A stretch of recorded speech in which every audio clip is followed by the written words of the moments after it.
नमस्कार साथियों, मैं महेश कुमार आपका एमके क्लासेस स्टडी हब पर स्वागत करता हूं। आज दोस्तों मैं आपके लिए वर्ल्ड ज्योग्राफी की वीडियो लेके आया हूं जो आपकी परीक्षा के लिए काफ़ी ज़्यादा महत्वपूर्ण होगी। तो दोस्तों अगर चैनल पे मेरे पहली बार आए हैं तो चैनल को ज़रूर सब्सक्राइब कीजिए और वीडियो ज़रूर शेयर कीजिए और वीडियो को साथ साथ लाइक भी कीजिएगा और कमेंट करके बताइए कि वीडियो कैसे लगी आपको। ओके, तो आज हम लोग वर्ल्ड ज्योग्राफी करेंगे और इसकी क्लास चौथी होगी। आज वर्ल्ड ज्योग्राफी की क्लास 4th होगी। ओके, तो चलिए देखेंगे पृथ्वी की गतियाँ। हम लोग क्या पढ़ेंगे आज? पृथ्वी की गतियाँ, मोशन ऑफ द अर्थ। आज क्लास चौथी होगी ये हम लोग, जिसमें से 1, 2 और 3 क्लासें इसकी कर लिए हैं। ठीक है, पहली ब्रह्मांड की, दूसरी भी मैंने पार्ट 2 ब्रह्मांड की क्लास कराया था और तीसरी क्लास में हम लोग पढ़े थे सौर मंडल। सौर मंडल में हम लोग पढ़े थे सूर्य और उसके साथ साथ 8 ग्रहों के बारे में। एक एक ग्रह हमने आपको एक एक प्लैनेट अलग अलग समझाया था और उसके जितने भी सारे प्लैनेट के जितने भी सारे उपग्रह थे उसको भी मैंने आपको कराया था। तो उस 8 प्लैनेट में से 8 ग्रहों में से ये आपका एक ग्रह है पृथ्वी। ये कौन सा ग्रह है?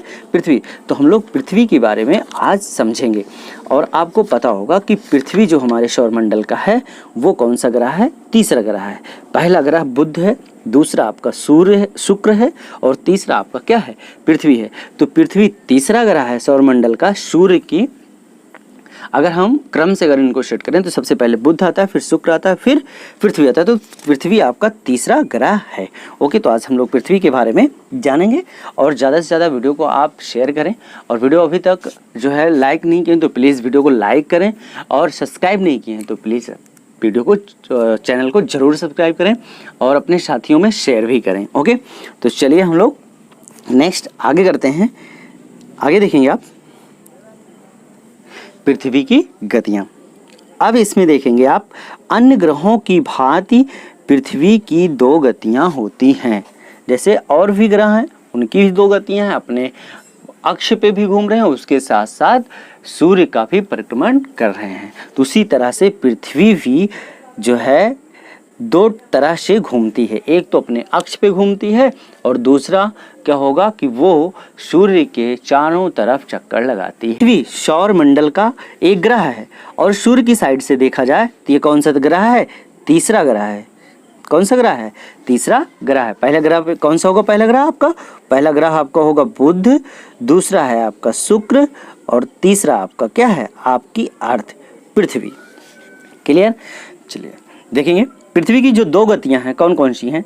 पहली है आपकी घूर्णन गति। पहली कौन सी है? घूर्णन गति। और दूसरी कौन सी है? परिक्रमण गति। पहली कौन सी?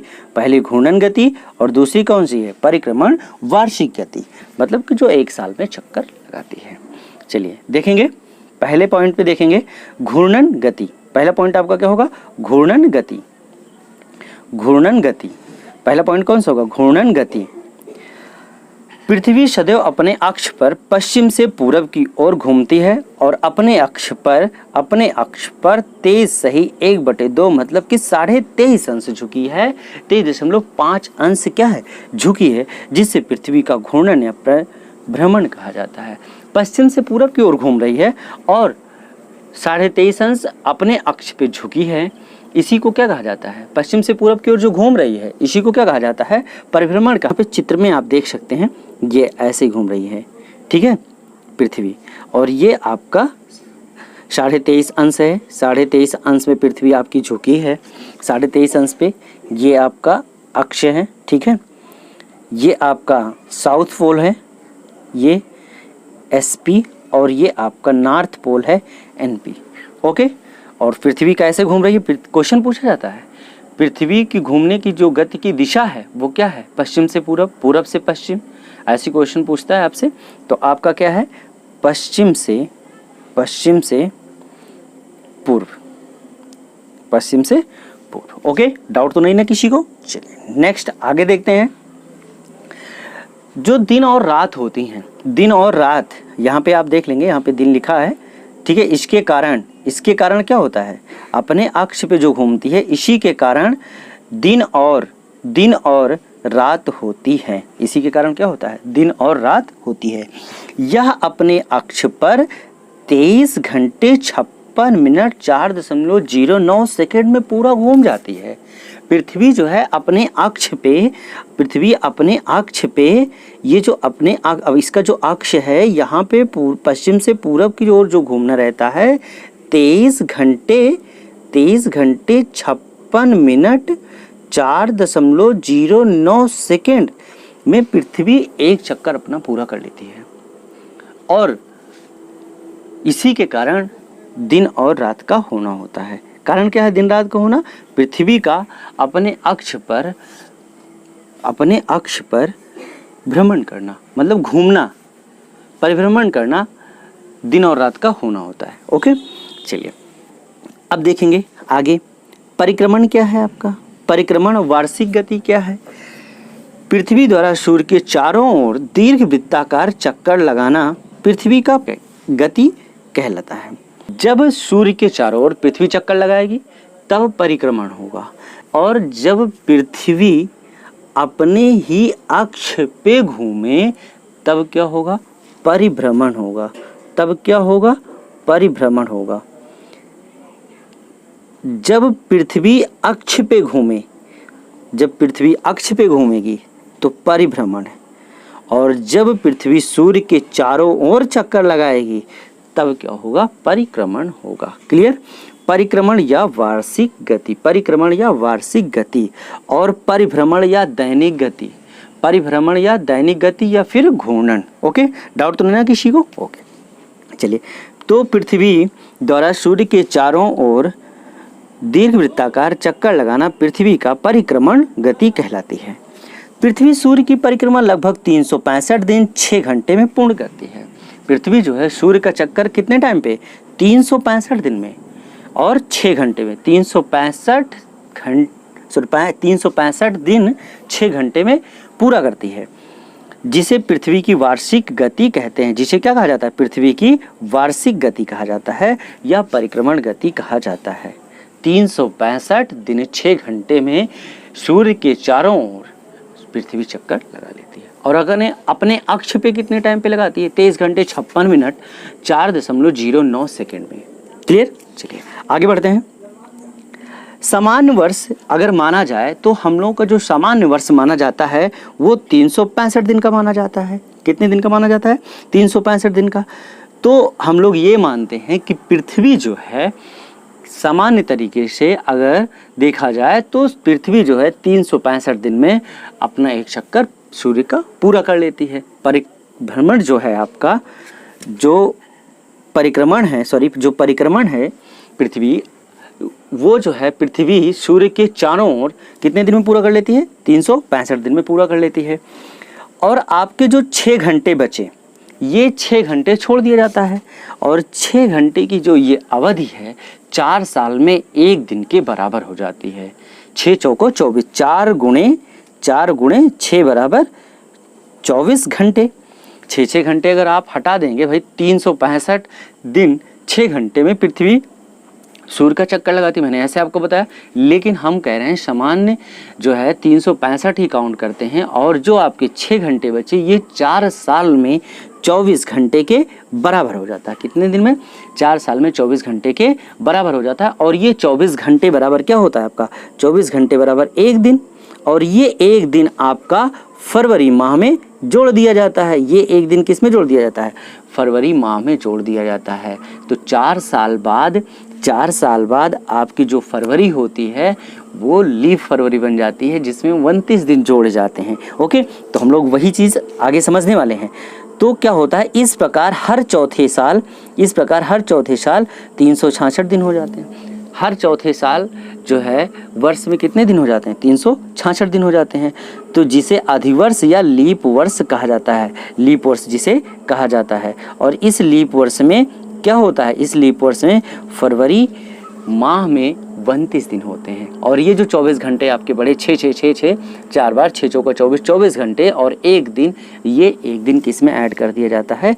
फरवरी माह में ऐड कर दिया जाता है, फरवरी माह में जोड़ दिया जाता है। ओके, आप यहाँ पे इमेज में देख सकते हैं कि पृथ्वी जो है सूर्य का चक्कर लगा रही है ऐसे ही। ठीक है, तो कोई डाउट तो नहीं होगा यहाँ पे। चलिए आगे देखेंगे। नेक्स्ट अगला पॉइंट है आपका दिन रात का छोटा व बड़ा होना। अभी आपने देखा दिन रात किसकी वजह से होता है? तो परिभ्रमण की वजह से होता है। पृथ्वी की अपने अक्ष पे घूर्णन, ठीक है, पृथ्वी अपने अक्ष पे घूमती है, ठीक है, तो दिन रात का होना होता है, क्योंकि 23 घंटे 56 मिनट 4.09 मिनट सेकंड में पृथ्वी अपने अक्ष पे घूम जाती है। तो अब यहाँ पे आप देखेंगे दिन और रात का छोटा या बड़ा होना, ठीक है, दिन रात का छोटा व बड़ा होना। यदि पृथ्वी अपनी धुरी पर झुकी ना होती, थोड़ा सोचेंगे आप, यदि पृथ्वी अपने धुरी पर ना जो है अपने अक्ष पे झुकी ना हुई होती, अपनी धुरी पे पृथ्वी अपनी धुरी पे झुकी ना हुई होती तो सभी दिन रात बराबर होते। कैसे? क्योंकि सूर्य का प्रकाश पृथ्वी पे एक आधे भाग पे पूरा पूरा पड़ता और दूसरी भाग पे न पड़ता। अभी हम आपको इमेज में आगे दिखा रहे हैं, थोड़ा सा ये चीज़ मैं मैटर पढ़ लेता हूँ, थोड़ा से आगे समझेंगे, ठीक है।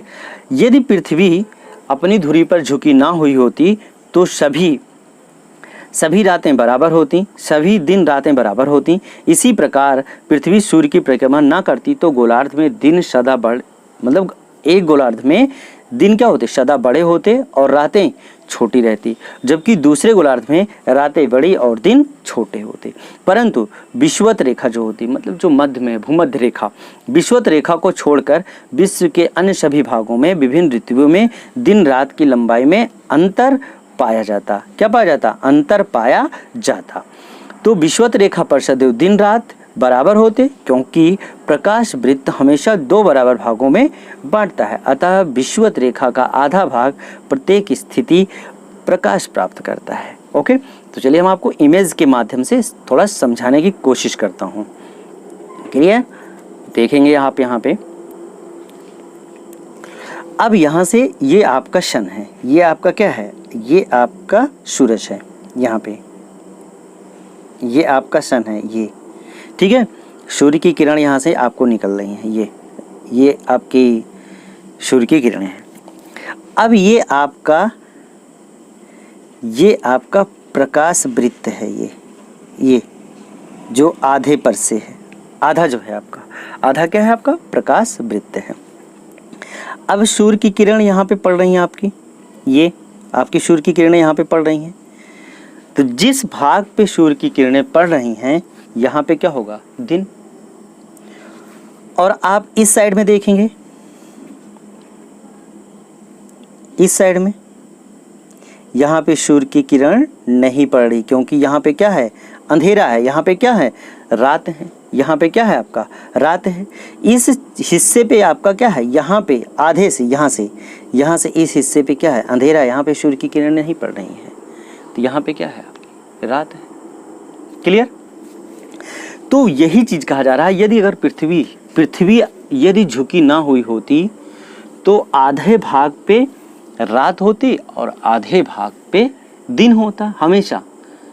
बात समझ गए ना? वही चीज़ मैं आपको कह रहा हूँ कि यदि पृथ्वी अपनी धुरी पे झुकी हुई ना होती तो सर्वत्र दिन रात क्या होते, बराबर होते। मतलब जितने भाग पे यहाँ सर्वत्र दिन रात बराबर होते, यहाँ पे देखो इतने भाग पे हमेशा क्या होता, दिन होता, हमेशा नहीं। मतलब कि जो सूर्य के सामने जो हिस्सा आता, आधा भाग, आधे भाग पे हमेशा क्या होता, दिन, और आधे भाग पे हमेशा क्या होती, रात होती। आपके सामने इमेज में आप देख सकते हैं। अब यहाँ पे उस तरह से सुविधा है नहीं, यदि ग्लोब होता तो मैं आपको दिखाता कि कैसे आप ट्राई कर सकते हैं, मतलब आप प्रैक्टिकल कर सकते हैं थोड़ा से।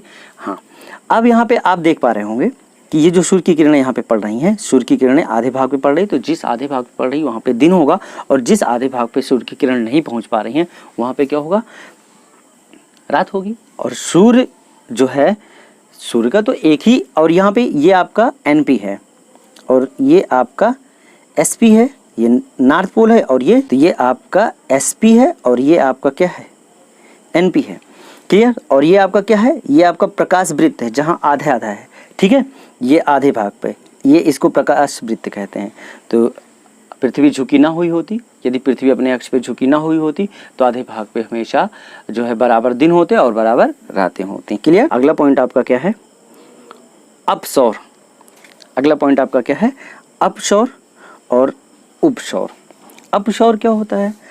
अपसौर होता है कि पृथ्वी जब सूर्य से अधिकतम दूरी पर हो, जब पृथ्वी जो है, पृथ्वी जब सूर्य से क्या हो, अधिकतम दूरी पर हो, तो इसे क्या कहेंगे? अपसौर। क्या कहेंगे? अपसौर। जब अधिकतम दूरी पर हो, पृथ्वी जो है सूर्य से जब अधिकतम दूरी पर हो तो अपसौर। और ये किस तारीख को होता है? 4 जुलाई। कब होता है? 4 जुलाई को होता है। ओके। और उपसौर कब होता है? उपसौर कब होता है? जब पृथ्वी सूर्य से अत्यधिक पास होती है। पृथ्वी सूर्य से अधिक दूरी पर होगी तो अपसौर, और पृथ्वी सूर्य से अत्यधिक पास होगी, नज़दीक होगी, पृथ्वी सूर्य के नज़दीक होगी तो उपसौर होगा। और जब पृथ्वी सूर्य से दूरी पर होगी, अधिक दूरी पर होगी तो अपसौर होगा। और ये कब होता है आपका? 3 जनवरी। कब? 3 जनवरी को। अब यहाँ पे इमेज में आपको दिखाता हूँ ये। अब आप देखिएगा ध्यान से। अब यहाँ पे देखिए, ये आपकी पृथ्वी है, ये आपकी क्या है? पृथ्वी है, और आपका ये सूर्य है। अब देखो यहाँ पे 147.1 मिलियन किलोमीटर, इसका मतलब कि पृथ्वी सूर्य से क्या है? दूरी है, ये पृथ्वी और सूर्य के बीच की दूरी है। और यहाँ पे कितना है? 152.1 मिलियन। मतलब कि ये दूरी क्या है? इसकी तुलना में ये कम है। ये क्या है? कम है। तो मतलब कि जब पृथ्वी सूर्य से नज़दीक होगी, अत्यधिक पास होगी, तब वहाँ पे क्या होगा? उपसौर होगा। और कब? 3 जनवरी। और जब पृथ्वी सूर्य से अत्यधिक दूर होगी, दूरी पर होगी, तब वहाँ पे क्या होगा? अपसौर होगा। यहाँ पे इसकी दूरी देखेंगे सूर्य और पृथ्वी के बीच, और यहाँ पे देखेंगे सूर्य और पृथ्वी के बीच की दूरी। यहाँ कितना है? 147.1 मिलियन किलोमीटर है, और यहाँ पे कितना है? 152.1 मिलियन किलोमीटर। ओके। तो जब पृथ्वी सूर्य से अत्यधिक दूरी पर होगी तब वहाँ पे अपसौर 4 जुलाई होगा। और जब उपसौर की बात आएगी, इसका मतलब ये होगा कि पृथ्वी सूर्य के नज़दीक में है। क्लियर? और ये कब होता है? 3 जनवरी को। ओके। तो मैं उम्मीद करता हूँ कि आपको उपसौर और अपसौर समझ में आ गया होगा। क्लियर? चलिए आगे बढ़ते हैं। आगे देखेंगे आप ऋतु में परिवर्तन। ऋतु में परिवर्तन, कैसे परिवर्तन होता है ऋतुओं में? तो ऋतुओं में परिवर्तन सूर्य के चारों ओर पृथ्वी की स्थिति में परिवर्तन तथा अपने अक्ष पर झुके होने के कारण होता है। ऋतु में जो परिवर्तन आता है कैसे होता है? ये कैसे होता है? ये जो पृथ्वी अपने अक्ष पर 23.5 अंश झुकी है, और पृथ्वी सूर्य का जो चारों ओर चक्कर लगा रही है, इसके ही कारण ऋतुओं में क्या होता है? परिवर्तन होता है। इसी के कारण ऋतुओं में परिवर्तन होता है। तो चलिए देखेंगे। एक पॉइंट है इसमें, ग्रीष्म अयनात। सबसे पहले एक एक पॉइंट समझते चलेंगे, ठीक है? तो सूर्य की किरणें 21 जून को कर्क रेखा पर लंबवत पड़ती है। 21 जून को उत्तरी गोलार्ध में सबसे बड़ा दिन तथा सबसे छोटी रातें होती हैं। इस अवस्था को उत्तरी अयनांत कहते हैं। ठीक है, चलिए आगे देखेंगे। शीत अयनांत क्या होता है? सूर्य की किरणें 22 दिसंबर को मकर रेखा पर पड़ती हैं, और इस स्थिति में दक्षिण गोलार्ध में ग्रीष्म ऋतु होती है। क्या होती है? ग्रीष्म ऋतु होती है। इसमें क्या होता है? दिन बड़ा और रातें छोटी होती हैं। पृथ्वी की इस अवस्था को दक्षिणी अयनांत कहा जाता है। तो चलिए हम लोग इमेज में देखते हैं। थोड़ा सा इमेज को बड़ा कर लेते हैं यहाँ पे, ये ओके। अब आप ध्यान से समझिएगा। ये आपकी विषुवत रेखा है। ये जो 0 अंश है, 0 अंश आपका क्या है? विषुवत रेखा। और ये आप देख पा रहे होंगे, ये आपकी क्या है? कर्क रेखा है। यहाँ पे सूर्य का प्रकाश सीधे पड़ रहा है। यहाँ पे सूर्य का प्रकाश क्या पड़ रहा है? सीधे पड़ रहा है। और ये जो लाभ की लाइन है, जहाँ ये U लिखा है और जहाँ पे ये द लिखा है, मतलब ये आपका उत्तरी गोलार्ध है और ये वाला दक्षिणी गोलार्ध है। ये आपकी पृथ्वी 23.5 अंश झुका है। ये आपका क्या है? प्रकाश वृत्त है। क्लियर? ये आपका 23.5 अंश से पृथ्वी झुकी हुई है, और ये आपका क्या है? ये प्रकाश वृत्त है। ठीक है। और यहाँ पे सूर्य सीधे चमक रहा है कर्क रेखा पर। तो कर्क रेखा पर सीधे चमक रहा है, तो इसका मतलब यहाँ पे सूर्य का प्रकाश लंबवत पड़ रहा है। सूर्य का प्रकाश क्या पड़ रहा है? लंबवत पड़ रहा है। यहाँ पे सूर्य का प्रकाश लंबवत पड़ रहा है। तो जो 21 जून की कंडीशन होगी, तो इस समय सूर्य का प्रकाश जो होता है कर्क रेखा पर, ये कर्क रेखा है आपकी, कर्क रेखा पर लंबवत पड़ रहा है। ओके, कर्क रेखा पर क्या कर लंबवत चमक रहा है। तो इस स्थिति को ग्रीष्म अयनात कहते हैं। क्या कहते हैं? ग्रीष्म अयनात कहते हैं। 21 और ध्यान समझिएगा, इस टाइम पे क्या होता है, 21 जून को उत्तरी गोलार्ध में दिन की लंबाई सबसे अधिक होती है। आप देखेंगे यहाँ पे आप देखेंगे यहाँ पे दिन की लंबाई क्या है, यहाँ पे ये चीज़ देखिएगा, यहाँ पे दिन की लंबाई क्या होगी, ज़्यादा, और रात क्या होगी, छोटी होगी। और धीरे धीरे ऐसे ही दिन कम होता जाएगा। यहाँ पे जब 21 जून को जब कर्क रेखा पर सूर्य चमकता है तो यहाँ पे रातें क्या होती हैं, छोटी होती हैं, और दिन क्या होता है, बड़ा होता है। और इसी को हम क्या कहते हैं, ग्रीष्म अयनात कहते हैं। ओके, इसी तरह से हम 22 दिसंबर की अगर मैं बात करूँ तो यहाँ पे आप देखेंगे 22 दिसंबर 2 पॉइंट मैंने आपको पढ़ाया यहाँ पे, ये देखिए होगा 22 दिसंबर देखेंगे आप यहाँ पे, सॉरी 22 दिसंबर आप देखेंगे, 22 दिसंबर को मकर रेखा पर लंबवत पड़ता है। 21 जून को सूर्य की किरण कर्क रेखा पर लंबवत पड़ती हैं और 22 दिसंबर को मकर रेखा पर लंबवत पड़ती हैं। तो इमेज के माध्यम से आप थोड़ा सा समझने की कोशिश करेंगे। आप यहाँ पे ये अब यहाँ पे देखेंगे आप, ये आपका क्या है, ये अक्ष है, ये उत्तरी ध्रुव है और ये दक्षिणी ध्रुव है, और ये आपका क्या है, प्रकाश वृत्त है। ठीक है, क्योंकि सूर्य सीधे पड़ रहा है तो इतने ही भाग पे पड़ेगा। और ये आपकी क्या है, ये जो रेखा है यहाँ पे देखिएगा इंडिकेट हुआ है मकर रेखा, ये आपका मकर रेखा है, मकर रेखा। अब यहाँ पे सूर्य का प्रकाश लंबवत पड़ रहा है, इस वाली रेखा पे लंबवत पड़ रहा है। तब यहाँ पे क्या होगा, दक्षिणी गोलार्ध में रातें क्या होंगी, छोटी होंगी, और दिन क्या होगा, बड़ा होगा। क्लियर? तो मैं उम्मीद करता हूँ कि आपको समझ में आ रहा होगा। 22 दिसंबर में दक्षिणी गोलार्ध में सूर्य की किरण मकर रेखा पर लंबवत पड़ती हैं और दिन बड़े होते हैं, रातें छोटी होती हैं। समझ गए ना बात को? चलिए नेक्स्ट पॉइंट पे चलते हैं, आगे पॉइंट पे चलते हैं। क्लियर? चलिए देखेंगे विषुव क्या होता है, दक्षिणी, और इसी को जब दक्षिणी गोलार्ध में रातें छोटी दिन बड़े होते हैं, इसी को क्या कहा जाता है, दक्षिणी आयांत कहा जाता है। इसी को क्या कहा जाता है, दक्षिणी आयांत कहा जाता है। रातें क्या होती, छोटी, और दिन बड़ा होता है, क्योंकि सूर्य की किरणें मकर रेखा पर सीधे पड़ती है। कब? 22 दिसंबर को। और 21 जून को क्या होता है, 21 जून को कर्क रेखा पर सूर्य की किरणें लंबवत पड़ती हैं, जिससे उत्तरी गोलार्ध में क्या होता है, उत्तरी गोलार्ध में रातें छोटी, दिन बड़े होते हैं। ओके, चलिए विषुव क्या है आपका, दिखेगा। इसमें एक चीज़ और जान लीजिएगा कि जैसे हमें जून, मार्च, जून, उसके बाद सितंबर और दिसंबर कैसे याद करना है आपको, जनवरी फरवरी 2 छोड़ के आप मार्च पे आ जाएंगे, अप्रैल मई छोड़ के आप जून पे आ जाएंगे, जुलाई अगस्त छोड़ के आप सितंबर पे आ जाएंगे। ठीक है, अक्टूबर नवंबर छोड़ के दिसंबर, मतलब 2-2 मंथ छोड़ेंगे तो 4 मंथ जो आपके बचेंगे वो आपके ऋतुओं के परिवर्तन की जो डेटें हैं वो आ जाएंगी आपकी। ठीक है, चलिए देखेंगे विषुव क्या है आपका। ठीक है, 21 मार्च और 23 सितंबर को सूर्य की किरणें विषुवत रेखा पर सीधी पड़ती हैं। अब यहाँ पे क्या आएगा पॉइंट, 21 मार्च को और 23 सितंबर को सूर्य की किरणें विषुवत रेखा पर लंबवत पड़ती हैं। 21 मार्च को और 23 सितंबर को सूर्य की किरणें विषुवत रेखा पर सीधे पड़ती हैं। तो अब सीधे पड़ती हैं, इसका मतलब ये हुआ कि जब विषुवत रेखा पर सीधे पड़ेंगी तो इसका मतलब दिन और रात क्या होगा, बराबर होगा। दिन और रात क्या होगा, बराबर होंगे। वहाँ पे दिन और रातें सारी क्या होंगी, बराबर होगी। क्यों? क्योंकि पृथ्वी पर सूर्य की जो किरणें हैं वो विषुवत रेखा पे पड़ रही हैं। क्लियर? तो यहाँ पे संपूर्ण पृथ्वी पर रात और दिन क्या होते हैं, बराबर होते हैं। जब सूर्य की किरण 21 मार्च को विषुवत रेखा पर चमकती है तो इस स्थिति में उत्तरी गोलार्ध में बसंत ऋतु एवं दक्षिणी गोलार्ध में शरद ऋतु होती है।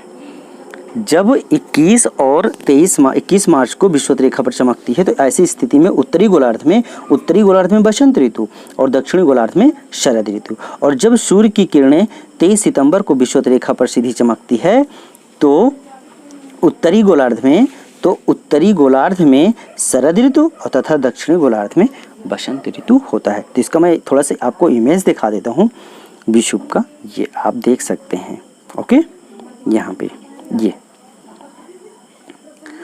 यहाँ पे आप देख सकते हैं, ये 21 मार्च, यहाँ पे देखिएगा ये आपका अक्ष है और यहाँ पे सूर्य का प्रकाश पड़ता है, ये आपका ये है विषुवत रेखा, भूमध्य रेखा जिसको कहते हैं, और यहाँ पे आपका 0 डिग्री इक्वेटर, ये आपका यहाँ पे सूर्य का प्रकाश पड़ता है।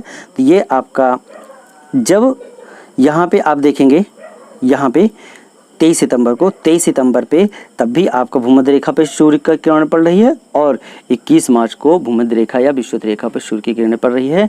ठीक है, तो यहाँ पे आपका उत्तरी गोलार्ध में बसंत और दक्षिणी गोलार्ध में आपका क्या हो जाएगा, शरद। ओके, चलिए आगे देखेंगे। तो मैं आपको इस चीज़ को फिर से क्लियर करवा देता हूँ। यहाँ पे आप पॉइंट देखेंगे, 21 मार्च तथा 23 सितंबर को सूर्य की किरणें विषुव रेखा पर लंबवत पड़ती है, इसलिए इन दिनों तिथियों को संपूर्ण पृथ्वी पर रात और दिन बराबर होते हैं। जब सूर्य की किरण 21 मार्च को विषुवत रेखा पर चमकती है तो ऐसी स्थिति में उत्तरी गोलार्ध में बसंत ऋतु एवं दक्षिणी गोलार्ध में शरद ऋतु होती है। ठीक है, और जब सूर्य की किरणें 23 सितंबर को विषुवत रेखा पर सीधी चमकती हैं तब उत्तरी गोलार्ध में शरद ऋतु तथा दक्षिणी गोलार्ध में बसंत ऋतु होती है। क्लियर? अगर किसी को डाउट हो तो प्लीज़ कमेंट में बताइएगा। ठीक है, चलिए, और वीडियो आपको कैसे लग रही है, वीडियो अगर अच्छी लग रही है तो आप ज़रूर लाइक कीजिएगा और अपने सभी साथियों में वीडियो को शेयर कीजिएगा। अगर हमारे चैनल पर पहली बार आया हूँ तो इस चैनल को ज़रूर सब्सक्राइब कीजिएगा। चलिए अब लोग हम देखेंगे ज्वार भाटा टाइट। बिल्कुल ईजी क्वेश्चन टॉपिक है, ये बहुत ईजी टॉपिक है। ज्वार भाटा क्या होता है? यह अक्सर हमें समुद्रों में देखने को मिलता है। ओके, सूर्य व चंद्रमा की आकर्षण शक्तियों के कारण सागरीय जल के ऊपर उठने तथा नीचे गिरने को क्या कहा जाता है? ज्वार भाटा कहा जाता है। जब जल ऊपर उठेगा तो ज्वार, और जहां पे जल गिरे मतलब ऊपर उठने की प्रक्रिया क्या होती है? ज्वार होता है। और देखिएगा, अभी हम आपको इमेज से बहुत अच्छे से क्लियर करवा रहे हैं। जैसे मान लो आपकी ये पृथ्वी है, जब मान लो जल आपका ऐसे ही मान लो उठ गया, यहाँ पे जल ऐसे आपका उठा है और यहाँ पे जल आपका उठा है, तो यहाँ पे क्या होगा? यहाँ पे भांटा होगा, यहाँ पे भांटा होगा, और यहाँ पे क्या होगा? आपका ज्वार होगा, और यहाँ पे भी आपका क्या होगा? ज्वार होगा। और ये क्या होता है? सूर्य चंद्रमा से बहुत बड़ा है। सूर्य जो है चंद्रमा से क्या है? बहुत बड़ा है। तो सूर्य की अपेक्षा चंद्रमा की आकर्षण शक्ति का प्रभाव दुगना होता है, और इसका कारण सूर्य का चंद्रमा की तुलना में पृथ्वी से दूर होना है। ठीक है, जब पहली चीज़ आप जान लो कि जब चंद्रमा पृथ्वी के नज़दीक आ जाता है तो उसका आकर्षण जो बल होता है वो दुगना हो जाता है सूर्य की तुलना में। क्यों? क्योंकि सूर्य जो है पृथ्वी से बहुत दूर है और चंद्रमा से भी बहुत दूर है, इसलिए चंद्रमा की आकर्षण जो बल होता है वो अधिक हो जाता है, दुगना हो जाता है। किससे? सूर्य से। आकर्षण शक्ति का प्रभाव दुगना हो जाता है। किससे? सूर्य से। ओके, और दिन भर में कितने बार ज्वार भांटा आते हैं? 2 बार आता है। जब सूर्य, पृथ्वी तथा चंद्रमा एक सीधी रेखा में होते हैं। 2 कंडीशन होती है इसमें, एक लघु ज्वार होता है, एक दीर्घ ज्वार होता है। जब सूर्य, पृथ्वी और चंद्रमा तीनों, सूर्य, पृथ्वी और चंद्रमा जब तीनों एक सीध में होते हैं, तो इस समय दीर्घ ज्वार होता है। जब एक सीध में होंगे तो दीर्घ ज्वार होगा, और यह स्थिति सिजकी कहलाती है। और ऐसा कब होता है? ये कब होता है? ऐसा कब होता है? पूर्णमासी या फिर अमावस्या को ऐसा देखने को मिलता है। और जब सूर्य, पृथ्वी और चंद्रमा मिलाकर समकोण बनाते हैं तब वहाँ पे क्या होता है? लघु ज्वार होता है। ये तब क्या होता है? लघु ज्वार होता है। क्लियर? तो बिल्कुल डाउट नहीं होना चाहिए आपको। मैं इमेज के माध्यम से दिखा सकता हूँ यहाँ पे। ये देखिएगा, आपके लिए मैं बहुत मेहनत किया हूँ, तो प्लीज़ आप वीडियो को ज़रूर शेयर कीजिएगा, वीडियो लाइक कीजिएगा, कमेंट में बताइएगा, जिससे मेरा भी और मनोबल बढ़े। ठीक है, मैं और आपके लिए अच्छा ला सकूँ। और चैनल पे पहली बार आया हूँ तो प्लीज़ चैनल को ज़रूर सब्सक्राइब कीजिएगा, वीडियो शेयर कीजिएगा, वीडियो लाइक कीजिएगा और कमेंट में मुझे ज़रूर बताइएगा। चलिए देखेंगे, यहाँ पे आप बिल्कुल ध्यान से समझेंगे। सूर्य, चंद्रमा और पृथ्वी, ये तीनों देखियो एक सीध में हैं।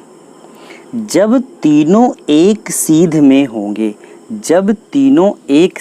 होंगे, सूर्य, चंद्रमा की आकर्षण शक्ति के ही कारण सागरीय जल के ऊपर ज्वार भांटा आता है। ठीक है, आपको ये चीज़ पता है। जब ये तीनों एक सीधी रेखा में होते हैं, तो क्या होता है इस टाइम और ये जान लो कि ये पूर्णमासी या अमावस्या को होता है। क्लियर? और इस समय यहाँ पे देखेंगे ये एक सीध में है, क्लियर। तो यहाँ पे उच्च ज्वार है आपका, यहाँ पे देख पा रहे हैं, ये आपका उच्च ज्वार है, ये आपका उच्च ज्वार है यहाँ पे, क्लियर। जब तीनों एक सीधी में होंगे, उच्च ज्वार लिखा है ना, ये आपका, ये क्या है आपका उच्च ज्वार है। और यहाँ पे क्या हो जाता है, यहाँ पे निम्न ज्वार हो जाता है, यहाँ पे क्या हो जाता है, निम्न ज्वार हो जाता है। और यहाँ पे भी निम्न ज्वार रहेगा, यहाँ पे उच्च ज्वार होगा। ये ऐसी कंडीशन कब होगी, जैसे आपसे पूछ लिया जाए कि उच्च ज्वार कब होता है, तो आप बताएंगे जब सूर्य चंद्रमा पृथ्वी एक सीधी में आ जाते हैं और यहाँ पे चंद्रमा का जो आकर्षण शक्ति है वो सूर्य से दुगना हो जाता है। मतलब सूर्य और चंद्रमा का गुरुत्वाकर्षण का खिंचाव के कारण ज्वार भाटा होता है। और जब जल यहाँ पे उठ जाता है तो यहाँ पे जो जल होता है वो इस साइड में आ जाता है, तो यहाँ पे क्या हो जाता है, यहाँ पे भाटा हो जाता है। और यहाँ पे क्या हो जाता है, आपका ज्वार हो जाता है। और यहाँ पे भी ज्वार होता है। और यहाँ पे क्या होता है, भाटा होता है। जहाँ पे भाटा होता है उसे निम्न ज्वार कहते हैं, और जहाँ पे आपका ज्वार होता है उसे उच्च ज्वार कहा जाता है। जहाँ पे भाटा होगा वो निम्न ज्वार है, क्लियर। चलिए अब यहाँ पे देखेंगे, यहाँ पे चंद्रमा पृथ्वी और सूर्य ये क्या है, समकोण है। देखिए सूर्य पृथ्वी चंद्रमा समकोण पे हैं। और यहाँ पे क्या है आपके, यहाँ पे देखो, थोड़ा सा कलर चेंज कर देते हैं आपके लिए। यहाँ पे देखेंगे, यहाँ पे तीनों क्या हैं, तीनों एक सीधी रेखा पे हैं। और यहाँ पे आपका क्या है, समकोण है। यहाँ पे आपके क्या है, यहाँ पे समकोण है और यहाँ पे एक सीधी रेखा पे हैं। जब एक सीधी रेखा में होते हैं तो इस समय उनकी सम्मिलित शक्तियों के परिणाम स्वरूप दीर्घ ज्वार होता है। यहाँ पे क्या होता है, आपका दीर्घ ज्वार होता है यहाँ पे, ओके। और आगे देखेंगे, और इसको क्या कहते हैं, सिजगी कहते हैं। और ऐसा कब होता है, पूर्णमासी व अमावस्या के दिन होता है। और इसके विपरीत में क्या है, जब सूर्य पृथ्वी और चंद्रमा मिलाकर समकोण बनाते हैं। पृथ्वी चंद्रमा सूर्य जब सब तीनों मिला के क्या बनाए, समकोण। यहाँ पे देखो समकोण बन रहा है। तो चंद्रमा व सूर्य का आकर्षण बल एक दूसरे के क्या होता है, विपरीत कार्य करते हैं। दोनों के क्या होते हैं, एक कार्य इधर करेगा और एक कार्य इधर करेगा, तो विपरीत कार्य करते हैं। तो फलस्वरूप क्या होता है, निम्न ज्वार का अनुभव किया जाता है। तो इस समय क्या होता है, निम्न ज्वार का अनुभव किया जाता है। यहाँ पे फिर क्या होगा, यहाँ पे निम्न ज्वार का अनुभव होता है, निम्न ज्वार का अनुभव किया जाता है। और ऐसा ये कब होता है, कृष्ण पक्ष एवं शुक्ल पक्ष के 7वीं या 8वीं को देखा जाता है। ये कब देखा जाता है, ऐसा जो है स्थिति जो है कृष्ण पक्ष एवं शुक्ल पक्ष के 7वीं या 8वीं को देखा जाता है, ओके। चलिए आगे बढ़ेंगे। मैं उम्मीद करता हूँ कि आपको ज्वार भाटा क्लियर हो गया होगा। अगला पॉइंट आप देखेंगे, चंद्र ग्रहण और सूर्य ग्रहण के बारे में जानते हैं। बिल्कुल सिंपल है, ठीक है, बहुत इजी है, तो आपको बहुत अच्छे से समझ में आ जाएगा। चलिए देखेंगे, वैज्ञानिकों के अनुसार चंद्र ग्रहण का कारण चंद्रमा की पृथ्वी, चंद्र ग्रहण का कारण बता रहा हूँ मैं आपको, चंद्र ग्रहण होता कैसे है। चंद्रमा की पृथ्वी और सूर्य से विशेष सापेक्ष स्थिति। जब कभी चक्कर लगाते समय सूर्य और चंद्रमा के बीच में पृथ्वी आ जाती है। जब कभी चक्कर लगाते समय, कभी भी चक्कर लगाते समय सूर्य और चंद्रमा के बीच में, सूर्य और चंद्रमा के बीच में पृथ्वी आ जाती है, तो वहाँ पे क्या हो जाता है, आपका चंद्र ग्रहण हो जाता है। वहाँ पे क्या हो जाता है, सूर्य और चंद्रमा के बीच में, यहाँ पे देखेंगे सूर्य और चंद्रमा के बीच में जब पृथ्वी आ जाती है तो वहाँ पे क्या हो जाता है, आपका चंद्र ग्रहण हो जाता है। सूर्य, चंद्रमा और पृथ्वी तीनों पूर्णमासी को एक सीधी रेखा में होते हैं। कब होते हैं, ये होते हैं पूर्णमासी को, एक सीधी रेखा में रहते हैं। अतः केवल पूर्णिमा को ही चंद्र ग्रहण पड़ता है, ठीक है, और सभी पूर्णिमा को चंद्र ग्रहण नहीं पड़ता है, क्योंकि जो इनकी कक्षा होती है वे किसी किसी पूर्णिमा पे मिलते हैं और किसी किसी पूर्णिमा पे नहीं मिलते हैं, ठीक है। तो सभी पूर्णिमा को चंद्र ग्रहण नहीं होता है, ये भी आप ध्यान रखेंगे। तो यहाँ पे आप देख सकते हैं, यहाँ पे मैंने आपको क्या बताया कि जब सूर्य और चंद्रमा के बीच में, जब सूर्य और चंद्रमा के बीच में पृथ्वी आ जाती है, जब सूर्य और चंद्रमा के बीच में पृथ्वी आ जाती है, तब वहाँ पे क्या हो जाता है? चंद्र ग्रहण। क्लियर? डाउट तो नहीं ना? चंद्र ग्रहण कब होगा? पूर्णिमा को होगा। चंद्र ग्रहण की कंडीशन क्या होती है? जब सूर्य, पृथ्वी, चंद्रमा एक सीधी रेखा पे होते हैं, ठीक है। और सूर्य और चंद्रमा के बीच में जब पृथ्वी आ जाती है, सूर्य और चंद्रमा के बीच में जब पृथ्वी आ जाती है, तो इसे चंद्र ग्रहण कहा जाता है। जो यहाँ पे आप देख सकते हैं कि जो सूर्य की किरण है वो पृथ्वी पड़ती है और चंद्रमा पे क्या होता है? अंधेरा हो जाता है, जिससे चंद्र ग्रहण कहते हैं। ठीक है, चलिए आगे देखेंगे। अगला पॉइंट क्या है? घूमते घूमते जब चंद्रमा अमावस्या के दिन पृथ्वी और सूर्य के बीच में आ जाती है। सूर्य और चंद्रमा के बीच में पृथ्वी आ जाए, सूर्य और चंद्रमा के बीच में पृथ्वी आ जाए तो चंद्र ग्रहण। लेकिन यहाँ पे आपका क्या होगा? पृथ्वी और सूर्य के बीच में आ जाता है। क्या? चंद्रमा। पृथ्वी और सूर्य के बीच में आ जाता है कौन? चंद्रमा। घूमते घूमते जब चंद्रमा अमावस्या के दिन पृथ्वी और सूर्य के बीच में आ जाता है तो चंद्रमा की छाया पृथ्वी पर पड़ती है। चंद्रमा की छाया पृथ्वी पर पड़ती है, मतलब पृथ्वी पे अंधेरा हो जाता है। ठीक है, तो इसका फल क्या होता है? सूर्य का प्रकाश पृथ्वी पर नहीं पड़ता है, तो सूर्य का जो भाग चंद्रमा की ओट में आ जाता है वह भाग पृथ्वी से दिखाई नहीं पड़ता। तो सूर्य की आकृति पर पड़ने वाले इस विक्षोभ को ही क्या कहा जाता है? सूर्य ग्रहण कहा जाता है। आप यहाँ पे देख सकते हैं, यहाँ पे आप देख सकते हैं, ये देखिए सूर्य और पृथ्वी, सूर्य और पृथ्वी के बीच में कौन आ गया? चंद्रमा। सूर्य और पृथ्वी के बीच में जब चंद्रमा आ जाता है तो क्या हो जाता है? सूर्य ग्रहण हो जाता है। तो मैं उम्मीद करता हूँ कि आपकी ये वीडियो बहुत अच्छी लगी होगी, आपको ये वीडियो बहुत अच्छी लगी होगी। और वीडियो अच्छी लगी है तो प्लीज़ ज़्यादा से ज़्यादा अपने दोस्तों में शेयर करें, वीडियो लाइक कीजिए और मुझे कमेंट करके बताइएगा कैसे लगी है। ठीक है, और चैनल पे पहली बार आए हैं तो चैनल को ज़रूर सब्सक्राइब कीजिएगा और साथ में बेल आइकन को भी दबाइएगा, जिससे मेरी आने वाली वीडियो का नोटिफिकेशन आप तक पहुंच सके। ओके, तो नेक्स्ट आपकी क्लास होगी, अगली क्लास होगी इसकी 5वीं क्लास होगी, जो आपके लिए काफ़ी ज़्यादा महत्वपूर्ण होगी। और मैं कोशिश करूँगा जल्द से जल्द मैं आपके लिए क्लास लेके आऊँ, क्लास 5वीं, जो आपकी परीक्षा के लिए महत्वपूर्ण होगी। तो प्लीज़ अगर चैनल को अभी तक सब्सक्राइब नहीं किए हैं तो चैनल को ज़रूर सब्सक्राइब कीजिएगा और अपने सभी साथियों में शेयर कीजिए वीडियो कैसे लगी। तो ठीक है दोस्तों, आज मैं इतना ही रखता हूँ। जय हिंद, जय भारत।